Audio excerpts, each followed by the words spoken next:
বেশিরভাগ নবজাতকের জন্মের পরপরই এক ধরনের সাধারণ সমস্যা দেখা যায়, তা হল জন্ডিস। শিশুর শরীরে বিলিরুবিন নামক পদার্থ জমে গেলে তার ত্বক ও চোখ হলদে হয়ে যায়। একে বলে জন্ডিস। শিশু জন্মের 2 থেকে 5 দিনের মধ্যে জন্ডিস সাধারণত বেশি দেখা যায়। অধিকাংশ ক্ষেত্রে এটি কয়েকদিনের মধ্যেই কমে যায়, তবে কখনো কখনো এটি গুরুতর আকার নিতে পারে। জন্ডিসের কিছু সাধারণ লক্ষণ হল ত্বক, চোখ ও ঠোঁটে হলদে আভা, শিশু ঠিকমতো দুধ না খাওয়া, অস্বাভাবিক ঘুম ঘুম ভাব। অভিভাবকরা সবচেয়ে বেশি যেটা করতে পারেন তা হল শিশুকে ঘন ঘন বুকের দুধ খাওয়ানো। এতে শিশুর শরীর থেকে বিলিরুবিন দ্রুত বের হয়ে যায়।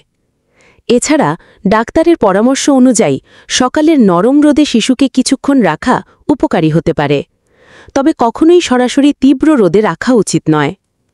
যদি জন্ডিস দীর্ঘস্থায়ী হয়, শিশু একদম খেতে না চায়, অতি ঘুমায় বা শরীর খুব হলদে হয়ে যায়, তাহলে দেরি না করে অবশ্যই চিকিৎসকের কাছে নিতে হবে।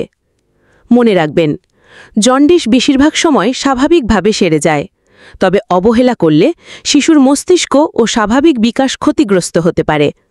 তাই জন্ডিস দেখা দিলে আতঙ্কিত না হয়ে শিশুকে সঠিক যত্ন দিন এবং প্রয়োজনে দ্রুত চিকিৎসকের পরামর্শ নিন, কারণ সুস্থ শিশু মানেই সুখী পরিবার।